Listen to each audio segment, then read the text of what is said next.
Mesdames, Messieurs, bonsoir. Bienvenue sur la Libre Antenne, c'est la saison 2. Donc bonsoir à tous les métanautes connectés sur le chat. Vous êtes nombreux, comme d'habitude. Voilà, un grand bonjour à vous. Donc ce soir, on accueille Jean Duchazot. Bonsoir Jean. Bonsoir, c'est pas.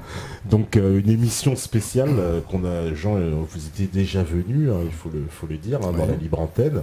Donc pour nous parler un peu de nos glandes, d'ailleurs, on avait titré ces glandes qui nous gouvernent. Ce n'est pas un pamphlet politique, attention. Et ce n'est pas du tout un pamphlet politique. Hein. On va pas le plus parler d'endocrinologie. Hein. Et donc, ce soir, on va parler du sommeil et des rêves. Mais ça a tout à fait un rapport, évidemment, avec l'endocrinologie. Évidemment.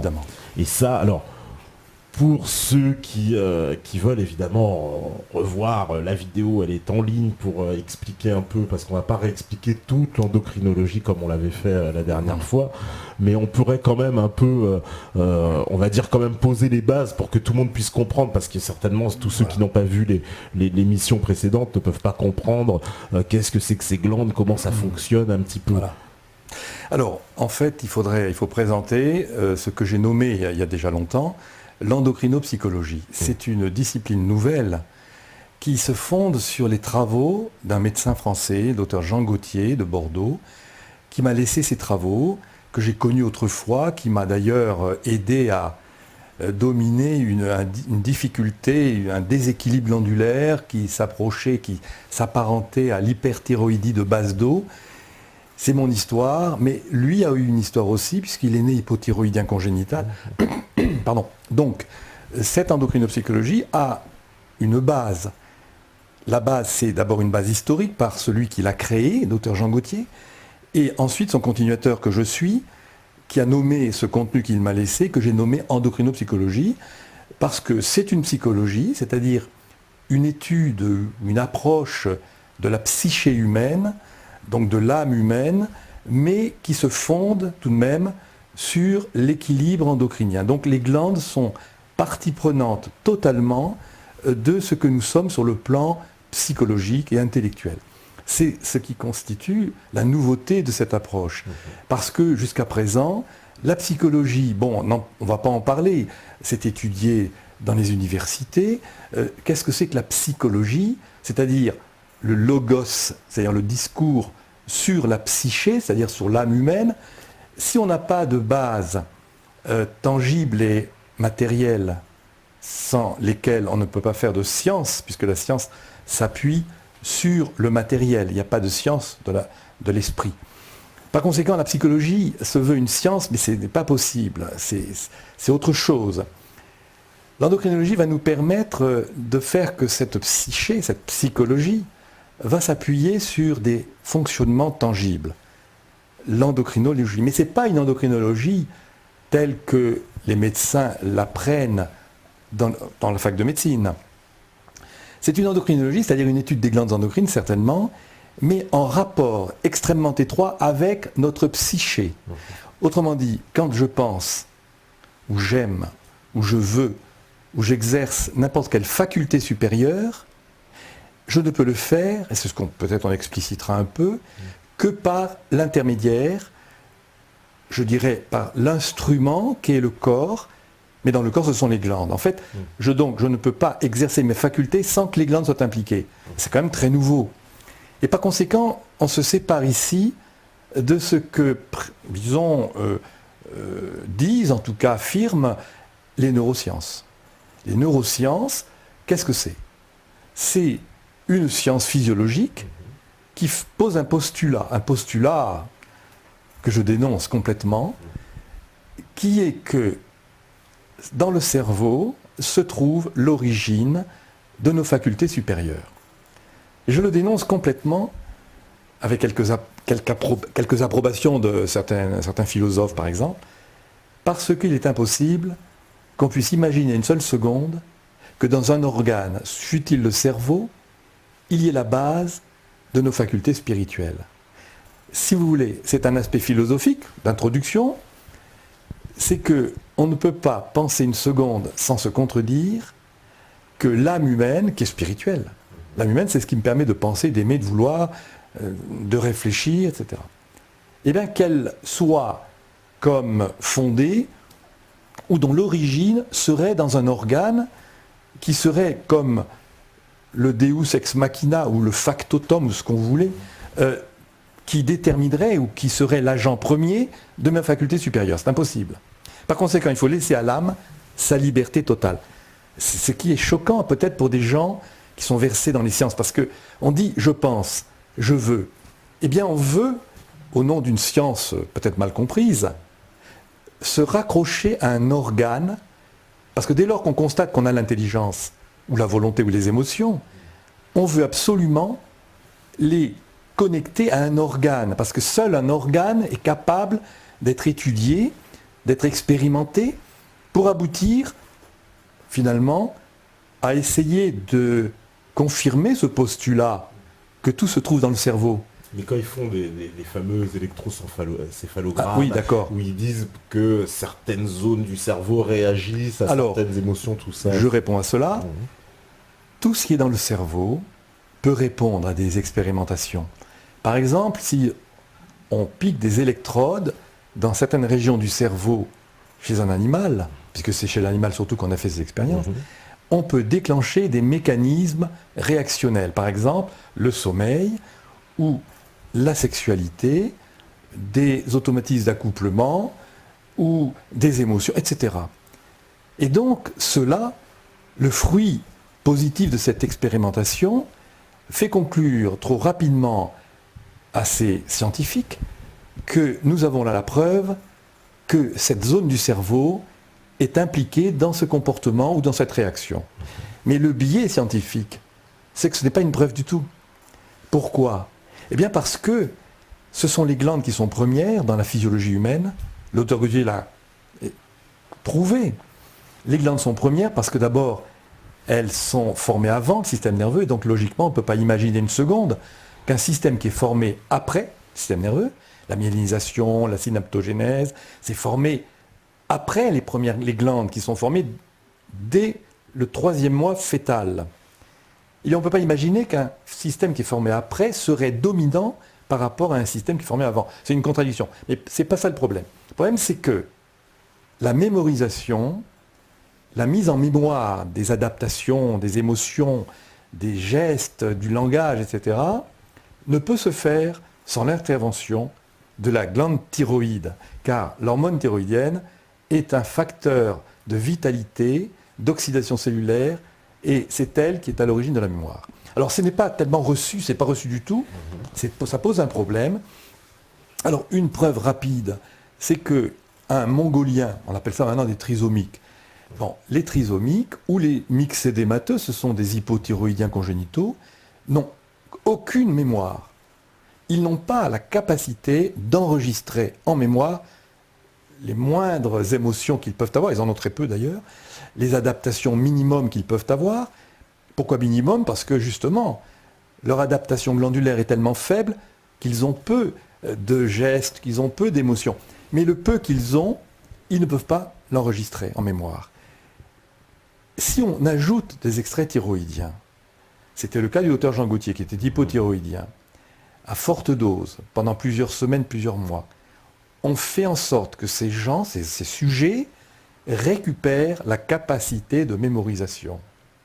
Ça a été... c'est complètement vrai. Complètement constaté. C'est une constatation qui est très tangible, qui est connue, mais assez oubliée à vrai dire. Parce que vous savez, la science, même la science de l'homme, la connaissance de l'homme, eh bien, ça épouse un peu les modes de pensée des sciences de la matière, qui sont un peu ce qu'on appelle la polémique de la science, c'est-à-dire quelque chose est vrai pendant 50 ans, ou 30 ans, ou peu importe, et puis un beau jour, on découvre d'autres vérités. Alors on dit, on s'est trompé, on a pensé ça pendant X années, et maintenant on considère que ce n'est plus vrai, c'est telle hypothèse qu'il faut vérifier, mais qui semble être vraie, parce qu'on a quelques faits qui le montrent, etc. Or, en sciences de l'homme, c'est très difficile de dire ça, parce que ce qui est acquis comme vérité un jour, par exemple la fonction glycogénique du foie, c'est Claude Bernard, 1850-60.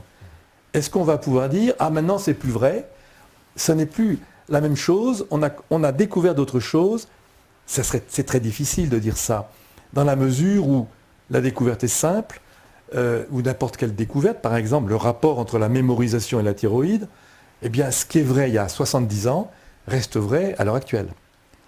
Mais quand même, le mode scientifique Mais vous dites que fait qu'on a oublié. Ans, on avait plus cette conscience justement de l'importance en fait de la glande thyroïde que maintenant. Eh bien, en quelque sorte, on était plus au point là-dessus. Maintenant, les laboratoires, les recherches moléculaires qui sont très poussées, à mon avis, ont tendance à nous faire oublier eh bien, ce que j'appelle le respect des échelles d'observation. Si on observe l'origine du sommeil, en guise d'introduction peut-être, par une investigation moléculaire au niveau des neurones du bas cerveau, attendez, on change d'échelle d'observation.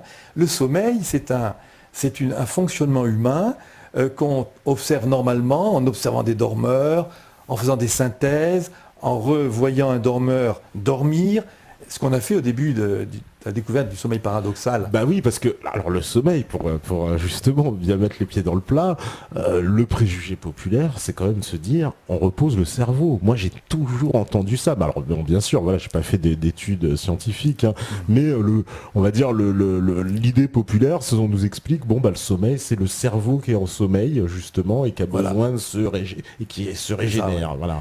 Eh bien non, ce n'est pas du tout ça.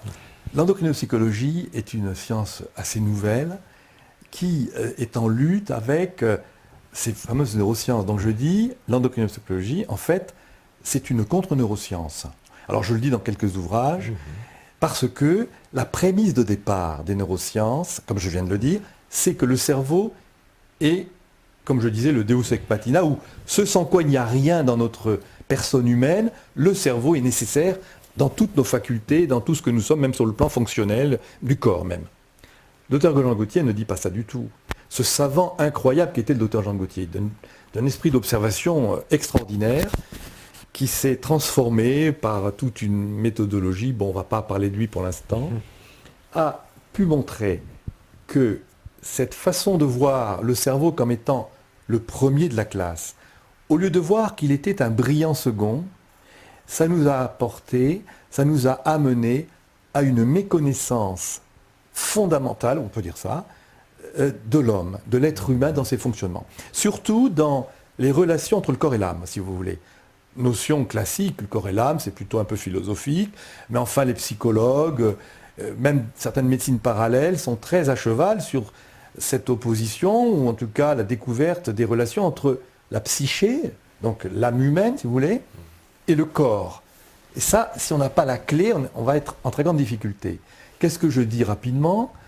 Je dis que l'âme humaine est libre, puisque c'est l'esprit. Le corps, lui, n'est pas libre, puisque ce sont des organes. Quelle est la relation? La relation est déjà une relation de dépendance entre le corps et l'esprit. Donc le corps, déjà, on s'achemine vers l'acceptation d'une notion qui nous font dire le corps est l'instrument de l'esprit. Parce qu'un instrument, c'est dépendant de celui qui l'utilise pour opérer une action. Donc, le corps dépend de l'esprit et le corps ne détermine pas nos facultés. Le cerveau, par exemple, qui est le corps, ne peut pas déterminer, ne peut pas recéler l'origine de nos facultés supérieures, déjà, dans ce raisonnement. Donc le corps est instrumental. Si ce n'est pas le cas, nous tombons dans un travers philosophique, dans une impossibilité philosophique. La philosophie, c'est quand même la découverte du vrai, quand même. Quelle est cette contradiction? Eh bien, c'est que le corps, si on lui attribue des éléments de liberté, le cerveau, mais ce n'est pas possible, tout simplement, sur le plan rationnel. Par conséquent, il faut laisser à l'esprit toutes ses prérogatives, toutes ses facultés, notamment celle de choisir. Et ce qui se passe, c'est que pour comprendre cette relation entre l'esprit qui choisit, qui veut, qui pense, etc., et le corps, mais par la clé glandulaire, sinon on ne va rien comprendre. La clé glandulaire, c'est le corps, ce sont les glandes. Mais les glandes sont en équilibre, voilà, comme une balance. Elles sont en équilibre et l'équilibre devient le moyen, devient le concept majeur qui va soutenir la liberté de l'esprit.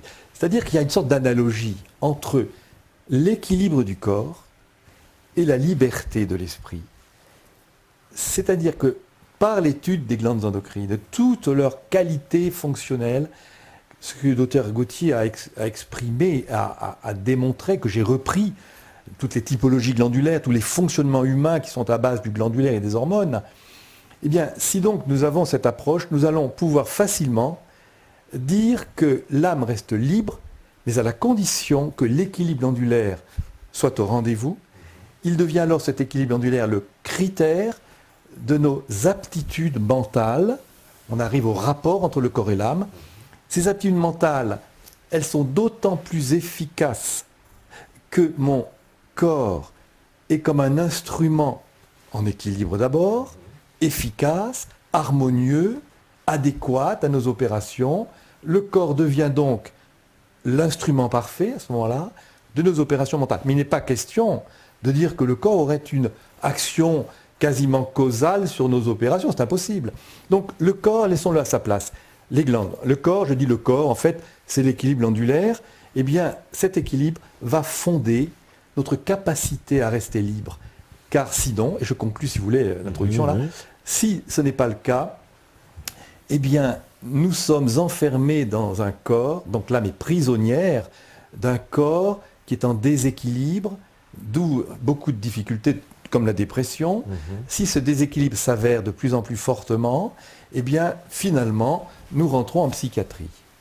Parce que le corps n'est plus capable d'être cet instrument parfait de nos opérations mentales. C'est pour ça que la folie, comme dit le docteur Gautier, c'est le déséquilibre absolu des glandes endocrines. Et le cerveau n'a rien à voir avec la maladie mentale. Je l'affirme, il y a un livre de 600 pages que j'ai pondu suite au docteur Gautier pour montrer cela. Et ça passionne les gens, parce que c'est une découverte qui est non seulement passionnante en elle-même, mais surtout qui s'oppose complètement à tout ce qu'on nous raconte depuis 150 ans. Et il y a des endocrinologues aujourd'hui qui vous soutiennent, qui sont... Non, pas du tout. Les endocrinologues, ce sont des médecins qui ont appris ça, d'accord, laissons-leur leur connaissance. Mais l'endocrinopsychologie, ce n'est pas l'endocrinologie. C'est une connaissance des glandes endocrines, mais en rapport étroit avec l'âme humaine. Alors, ça n'a rien à voir finalement. Si je dis ce qu'est une crise d'épilepsie, par exemple, en psychiatrie, on ne sait pas ce que c'est que l'épilepsie. Alors l'épilepsie, il y a une explication donnée, peut-être que ce n'est pas le lieu d'expliquer ça ici, mais qu'est-ce que c'est qu'une angoisse? Bon, en psychiatrie, ou alors la schizophrénie, on va décrire les symptômes, on appelle ça une nosologie, c'est-à-dire classement des maladies, ou une nosographie si vous voulez, nosos ça veut dire classement. Donc on va décrire au maximum toutes ces maladies mentales, mais comme on ne connaît pas l'origine, ni les mécanismes d'un déséquilibre mental, et on ne peut le comprendre que par le déséquilibre glandulaire, eh bien on va se contenter des descriptions des maladies mentales, dont toutes les psychiatries sont remplies de descriptions, et on n'en a pas l'explication fondamentale. D'accord. Alors, il y a déjà pas mal de questions. On me demande effectivement, par exemple, est-ce qu'il y a un rapport entre la glande thyroïde et la glande pinéale? Parce alors ça passionne les gens, cette histoire. Bah oui, c'est pour ça, je suis obligé de poser le troisième cette question. œil, la glande pinéale. Voilà. Descartes, la glande pinéale.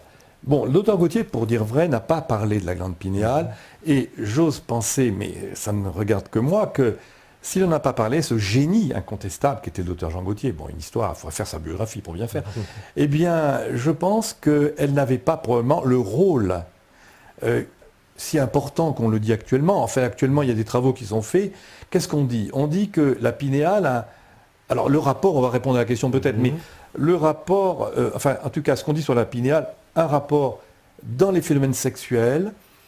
Alors, de quelle sorte, faudrait voir, ça a été dit, ça a été affirmé. Aussi une action dans la gestion des difficultés par rapport au fuseau horaire. Vous voyez, quand on va en Argentine, par exemple, on a un décalage par rapport à, ou plus loin même, en Extrême-Orient, on est décalé parce que on arrive le matin alors qu'on a passé la nuit à dormir, on arrive même le soir. Alors, si vous voulez, il y a ce décalage qui est vraiment perturbant pour notre équilibre.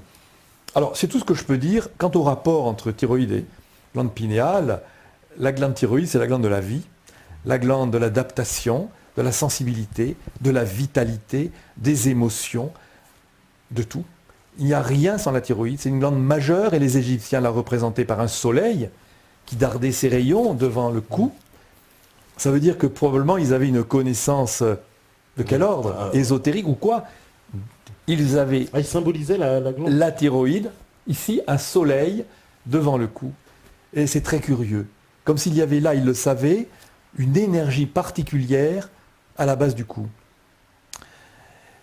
Alors, on va peut-être bifurquer sur ce qu'est le sommeil, ça serait peut-être intéressant. Oui, bah oui. Alors, est-ce que j'ai répondu rapport entre thyroïde Oui, bien sûr. Il y a, bien sûr, voilà, il y a pas tellement de rapport. On nous parle. Alors c'est vrai. J'en profite quand même pour rebondir sur une petite question que je vois, mais qui a un sens, parce que la glande thyroïde, elle est à quel niveau exactement? Elle est à la base du cou. À la base du cou ici. Oui, à peu près. juste un peu. Voilà, juste au-dessous du petit creux qui est ici. Voilà, en dessous du petit creux. Un peu au-dessus. Et c'est étonnant parce que voilà, il y a quelqu'un qui nous dit, c'est Jimmy qui dit, effectivement, au niveau de nos cartes d'identité, on y a placé une puce à cet endroit-là sur la Exactement. photo. Donc ça, c'est quelque chose. C'est quelque chose, c'est bizarre. Alors, ce qu'il faut faire, c'est prendre un petit cutter et puis détruire cette puce. Et retirer cette puce, ouais. Oui, parce que c'est pour le moins étrange, donc ils ont placé ça sur la thyroïde, tout en à fait. Ouais. C'est pas très très rassurant. Voilà. On me dit d'ailleurs, c'est vrai, est-ce qu'on pourrait contrôler quelqu'un à distance en agissant sur ses glandes? Oui. Ah oui, d'accord. Ce qui est grave, c'est ça, oui. Actuellement, le niveau de technologie par rapport aux ondes courtes et aux ondes électromagnétiques de très haute fréquence, c'est qu'on a des pouvoirs insoupçonnés. Et par conséquent, il faut être extrêmement prudent. Actuellement, évidemment, je ne suis pas spécialisé dans cette affaire, hein, mais comme tout le monde, j'ai quelques informations. Il faut parler. Les glandes, oui, ça va. Mais pour le reste, bon, je vais donner quelques idées rapides. C'est que on va vers des objets de plus en plus connectés. On va vers un monde totalement électromagnétique, malgré le danger que ça peut présenter quand les fréquences sont très très élevées. La méthode que j'ai, qui est à base de champs électromagnétiques, n'est pas dangereuse parce que c'est des ondes relativement basses en fréquence, bien que ce soit quand même classé comme des hautes fréquences, mais 1 ou 2 ou 3 MHz, ce n'est pas très élevé. Alors qu'un gigahertz, c'est très élevé, c'est 1 milliard d'hertz, c'est différent. Donc on est dans un monde où on va de plus en plus vers le contrôle des humains. Par conséquent, il faut être très prudent de notre côté pour essayer de gérer, autant que c'est possible, comment, je ne sais pas tout à fait, de gérer notre indépendance et non pas notre entrée dans une dépendance absolue de tous ceux qui vont nous manipuler. Voilà tout ce que je peux dire. Pour l'instant, je ne vais pas en dire plus. D'accord. Ça répond à la question, je pense. Voilà. Et alors, rentrons dans la question des rêves, parce que de toute façon... Oula, on va un peu vite en besogne, parce qu'il faut parler d'abord du sommeil. Il faut parler du sommeil avant de parler des rêves. Voilà, le sommeil. Alors, le sommeil, vous venez de nous dire que, justement, ce n'est pas, comme on le pense, le cerveau qui se met, entre guillemets, comme une espèce de veille. Voilà. Ça, c'est les connaissances d'il y a 80 ans, plus, et puis jusqu'à Michel Jouvet, le grand spécialiste du sommeil en France, et puis quelques autres. Non. Il faut laisser ça. Vous voyez, ici, on a une tribune, c'est formidable, il y a liberté, très bien. Mais cette tribune est rare et difficile. Moi, j'ai envoyé mon bouquin sur le sommeil à plusieurs scientifiques en leur disant, laconiquement, en 3 mots, voici une autre manière de voir le sommeil. Si vous voulez bien me faire l'honneur de lire ce livre, point terminé. Je n'ai pas voulu rentrer dans le détail. Je n'ai pas pas de discussion avec des gens qui sont totalement convaincus de leurs travaux, après tout. Et j'ai eu 2 réponses de gens sympathiques qui m'ont dit, écoutez, merci de votre envoi, je vais le lire, etc. Je n'ai jamais eu de réponse, bien entendu, sauf un Américain, qui est en fait un Français prix Nobel, qui est installé en Californie. Bon. Alors il m'a répondu, et là on a eu une discussion intéressante, mais il n'était pas tout à fait d'accord avec moi, bien entendu, mais il m'a dit, très ouvert que sont les Américains, même s'il est un Français, mais il est aux États-Unis, donc il a un peu adopté le mode américain. Il m'a dit, écoutez, vous devriez lire tel livre, voyez quand même le livre... tel livre de physiopsychologie a été traduit en français, vous pourriez aller voir, etc. Et puis, il a fini par la chute suivante, c'est qu'il m'a dit, écoutez, vous savez, il faut des faits, et dans votre livre, je n'en ai point trouvé. Alors c'est la chute. Attendez, j'ai répondu tout de suite. Attendez, monsieur le professeur, les faits, pour vous, voici la définition. C'est quelque chose qui s'étudie et qui se voit, qui s'aperçoit, à une échelle qui n'est absolument pas l'échelle humaine, qui est l'échelle microscopique, l'échelle moléculaire. Eh bien, étudier un phénomène humain en regardant avec le microscope électronique, je suis désolé, ce n'est pas un fait pour moi. Et dans la mesure où un fait, c'est à l'échelle humaine, une observation, un esprit de synthèse qui fait des rapprochements, qui essaye de comprendre Mais en respectant cette échelle, là, nous avons des faits. Eh bien, mon bouquin en est complètement truffé. Je n'ai pas une réponse. Voilà. C'est pour dire. Ouais. Alors, pour le sommeil, qu'est-ce que le sommeil? Le cerveau n'est pas du tout l'agent du sommeil. Pourquoi déjà? Parce que le sommeil, c'est d'abord une adaptation. L'adaptation, c'est tout ce que nous faisons avec l'énergie que nous donnent nos endocrines, notre physiologie, et en regard de cette adaptation, nous avons les automatismes. Les automatismes, je vais vous dire, c'est comme si cette émission-là était en différé. Ceux qui vont écouter cette émission demain et les jours suivants, cette émission en différé. Tandis qu'aujourd'hui, maintenant à l'instant, c'est une émission en direct. Ouais. La différence qu'il y a entre les deux, c'est que en spontané, comme aujourd'hui, en direct, il y a une adaptation de ma part, il y a des réponses à des questions que vous pouvez me poser, nous n'avons pas préparé du tout l'émission, nous allons parler d'un sujet, je vais m'adapter, je vais répondre à des questions, je vais essayer de trouver dans mon fond personnel les réponses qu'il faut. Mais en différé, tout est déjà enregistré, nous savons tous les détails de l'émission, nous n'avons qu'à la repasser, et cette émission s'appelle une émission enregistrée. Eh bien, les automatismes, ce sont les enregistrements de toutes nos adaptations glandulaires. Donc, le sommeil n'échappe pas à cette adaptation. Car quand à la fin d'une journée on est fatigué, qu'est-ce qui se passe? Est-ce le cerveau? Non, mais c'est un automatisme. Les automatismes, ce n'est pas ça qui gère ni l'adaptation, ni le sommeil, ni rien. C'est tout simplement la glande vitale qu'est la thyroïde qui, s'étant dépensée toute une journée en faits et gestes, en émotions, en réflexions, en sensibilité, eh bien, finit par, le soir, accuser une fatigue fonctionnelle. Et on éprouve alors une sensation de fatigue d'abord, d'épuisement. Et qu'est-ce qui nous appelle à régénérer cette thyroïde? C'est le sommeil. C'est le sentiment que nous avons de devoir nous reposer absolument, de dormir, voilà. Et dans ce cas-là, nous perdons conscience. D'abord, nous perdons l'adaptation, nous perdons la sensibilité, nous perdons les émotions, nous perdons la conscience.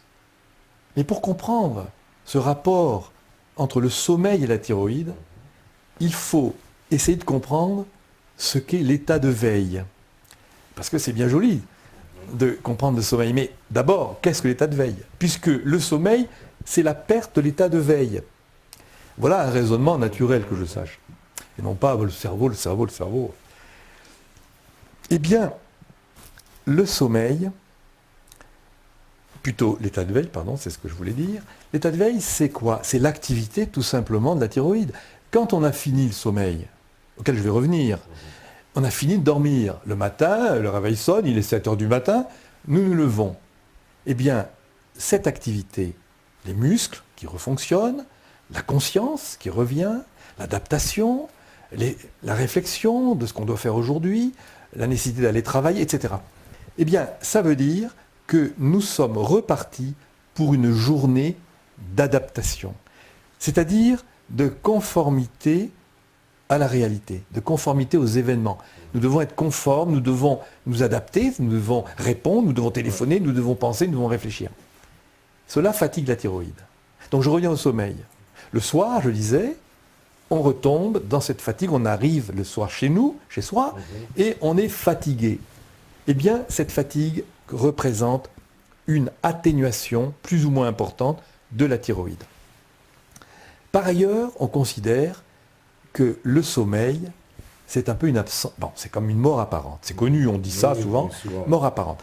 Par conséquent, on doit trouver déjà là que le sommeil étant une mort apparente, eh bien, l'état de veille, c'est une vie constante. La vie, c'est l'état de veille, si vous voulez, et c'est la thyroïde au travail, dans l'adaptation, et quand elle s'atténue, c'est le sommeil, donc la mort apparente. Autrement dit, la vie, c'est la thyroïde. C'est ce que je voulais dire. La vie, c'est la thyroïde. Le livre que j'ai écrit il y a 2 ans maintenant s'intitule « La thyroïde, glande de la vie ». Et c'est pour cela que lorsqu'elle s'arrête de fonctionner de façon soudaine, ben c'est la mort. L'auteur Jean Gauthier disait une chose extraordinaire, qui choqueront des gens qui m'écouteraient, qui seraient des scientifiques par exemple, c'est que contrairement à la pensée classique qui fait dire que quand on meurt subitement, il y a beaucoup de gens qui meurent subitement. Donc qu'est-ce que c'est que la mort subite? Je ne parle pas de la mort subite des nourrissons, c'est autre chose. Je parle de la mort subite, quelqu'un qui a 30 ans, 40 ans, 60, peu importe, qui s'effondre et qui est mort. Gauthier disait, docteur Jean Gauthier, que c'est tout simplement l'arrêt de la glande de la vie. Pourquoi? Parce que cela arrive chez des gens qui se sont hyper fatigués. Des personnes qui ont été extrêmement forts dans la fatigue, dans les émotions, dans l'hyper-travail, dans les préoccupations, dans beaucoup de choses qui ont dépensé leur énergie vitale. Ces personnes ont des signes avant-coureurs. On appelle ça des prodromes. Lorsqu'on ne tient pas compte de ces prodromes, c'est dangereux. Toutes ces personnes ont eu des signes avant-coureurs. Je le sais parce que je me suis occupé un peu de ça. Et c'est quoi un signe avant-coureur? C'est quelqu'un qui, faisant beaucoup trop de travail, c'est s'éreintant, se préoccupant énormément, beaucoup trop de soucis. Le stress. Le stress, évidemment, c'est la notion majeure. Eh bien, ces personnes, à un moment donné, quel que soit l'âge, mais autour de 50 ans, quoi, mettons, peu importe, parce que ça peut arriver à 40 comme à 65, eh bien, ressentent un malaise. Par exemple, ils ne vont pas au travail, et tout d'un coup, ils disent à leur femme, écoute, je ne sais pas ce que j'ai, je ne suis pas bien, écoute, appelle le médecin parce que, bon, reste au lit, etc. Qu'est-ce que c'est? Alors, aussitôt, on va invoquer le cœur. Oui. Et d'ailleurs, que disent, je vais trop vite, mais on va balayer un peu, qu'est-ce qu'on dit quand c'est la mort subite? On dit c'est une crise cardiaque ou une rupture d'anévrisme. Est-ce que c'est vrai? On parle d'un arrêt du cœur, oui. Arrêt du cœur. Arrêt du cœur. Est-ce que c'est vrai? Eh bien non, c'est pas un arrêt du cœur. Docteur Jean Gauthier, Bordeaux. Mais qu'est-ce que c'est? Attendez, c'est révolutionnaire. Les gens vont dire, qu'est-ce que c'est que ça? On révolutionne tout. Eh bien, Gauthier dit bien, il appelait dans une grande conférence cela la mort des hommes d'affaires. Parce que c'est souvent des gens qui ont un travail énorme, des préoccupations et des responsabilités très très importantes, qui peuvent faire les frais de cette mort subite, dans certains cas. Eh bien, cette mort subite, c'est l'arrêt blocage de cette dent de la vie. Les signes avant-coureurs, disais-je, ont été, parce que c'est obligatoire quasiment, il y a toujours des signes avant-coureurs, car on est toujours averti, il y a toujours une faiblesse qu'on peut ressentir. Mais voilà, on n'en tient pas compte. Pourquoi? Parce que le médecin qu'on va consulter, le cardiologue qu'on va consulter, qu'est-ce qu'il vous dit? Il vous dit, bon, écoutez, non, c'est pas très grave, bon, vous avez un petit peu de souffle au cœur, bon, non, écoutez, faites attention, mais écoutez, vous n'avez rien, enfin j'ai rien, ouf, j'ai eu très peur, bon, reposez-vous, 8 jours si vous voulez, je vous donne un arrêt de travail, et puis ce n'est rien. Et qu'est-ce que fait la personne alors? Très encouragée, elle continue à travailler, comme d'habitude, parce qu'elle n'est pas avertie qu'il faut faire extrêmement attention dorénavant à se protéger, à ne pas vivre au même rythme que précédemment. Donc, en quelque sorte, elle a un blanc-seing pour continuer à vivre comme d'habitude. 2 ans après, je dis n'importe quoi, ça peut être 1 an, ça peut être 3 ans, peu importe, rebelote, resigne, remalaise, avec des conséquences dans le bras gauche, car on dit que c'est le cœur, à ce moment-là, on va reconsulter, rebelote, écoutez, faites attention, il y a peut-être un petit risque d'infarctus, non, attention, bon, parfois d'ailleurs il y a des athéros, d'abord il faut faire une coronarographie, etc. Il peut y avoir le cœur qui est atteint. Mais le cœur c'est une conséquence, c'est pas une cause. Et puis, la 3e fois, par exemple, c'est la mort subite. C'est pour ça, des fois, il y a même des gens qui ont fait des infarctus et on a dit, ils ont un problème du cœur, puis le cardiologue leur dit, oui, je comprends pas, pourtant il a un bon cœur. Par exemple, oui. Ouais. Par conséquent, vous voyez, avec les travaux du Dr Gauthier, on a des réponses étonnantes à nombre de fonctionnements humains. Mais là, je vous en dis que quelques-uns seulement, mais, eh bien, pourquoi parlais-je du cœur, la mort subite? Eh bien, parce que la mort, si vous voulez, c'est l'arrêt de la thyroïde. La vie, c'est la thyroïde. Et il y a la mort apparente. La mort apparente, c'est la nécessité pour la thyroïde de se reposer. Et pour qu'elle se repose au maximum, il faut qu'elle arrête quasiment complètement, pas complètement, ce serait la mort, mais qu'elle arrête son fonctionnement diurne pendant plusieurs heures afin qu'elle se régénère. Et elle se régénère lorsqu'elle est complètement au repos. Donc son parenchyme cellulaire, c'est-à-dire le contenu hormonal qui se fabrique au cours de la nuit, va remplir les cellules colloïdales de la thyroïde pour faire que nous allons au réveil recommencer une vie de veille. Voilà ce qu'est le sommeil, la régénérescence d'une glande de la vie qui est la thyroïde, et ce n'est pas les automatismes nerveux. Cependant, nous avons la nécessité d'enregistrer ces fonctionnements dès le plus jeune âge. Dès le plus jeune âge, le sommeil provient de la thyroïde et un peu de la surrénale. On dort plus, on dort plus étant très jeune, quand on vient de naître. Ouais. Ce sommeil qui se caractérise par une alternance entre la veille et le sommeil, veille-sommeil, mais chez le nourrisson, il y a très peu de veille finalement, il y a 23 heures de sommeil si vous voulez. Bon, il régénère sa thyroïde parce qu'il a besoin de grandir déjà, enfin ça va très vite, le métabolisme. Mais il y a peu à peu l'enregistrement de l'alternance veille-sommeil pour forger des automatismes. Parce que tous les fonctionnements énergétiques, c'est-à-dire glandulaires, surtout thyroïdiens d'ailleurs, tous ces fonctionnements, toute cette application des hormones thyroïdiennes à tous nos organes, qui les rendent vitaux, qui les rendent fonctionnels. Selon l'influence thyroïdienne, on a une influence sur par exemple les intestins, on a une facilité d'élimination, on peut avoir de la diarrhée chronique, ou bien le contraire, de la constipation. Ça, c'est encore la glande thyroïde qui gère cette activation donc des organes. Et bien donc, cette thyroïde est nécessaire à la régénérescence du corps, mais il faut, pour qu'elle se protège, qu'elle ait des automatismes, c'est-à-dire des enregistrements automatiques qui peuvent relayer les fonctionnements, ce qui se passe pendant le sommeil. Puisque la thyroïde est en état quasiment d'hibernation la nuit. Pour que les organes continuent de fonctionner alors que la glande vitale est en hypofonction, il y a le recours aux automatismes. C'est ainsi que le cœur se met à battre en ralentissant son fonctionnement, mais une sorte d'automatisme, le cœur bat plus lentement, automatiquement. C'est plus la thyroïde qui le fait battre, ce sont les automatismes neurothyroïdiens. Ainsi, l'élimination rénale, la fonction pancréatique, la fonction, même le cerveau, enfin, tous nos organes sont relayés par des automatismes. Et évidemment, si on va piquer dans le cerveau les automatismes du sommeil, on va déclencher le sommeil chez un animal. On va déclencher parce qu'on va titiller la zone d'enregistrement du fonctionnement hypnique. Et on va croire que c'est ça l'origine. Et j'ai dit que non. L'origine, c'est d'abord le glandulaire qui a mémorisé un tas de choses. Le cerveau, c'est la mémoire. Donc, le cerveau n'est pas le directif des opérations.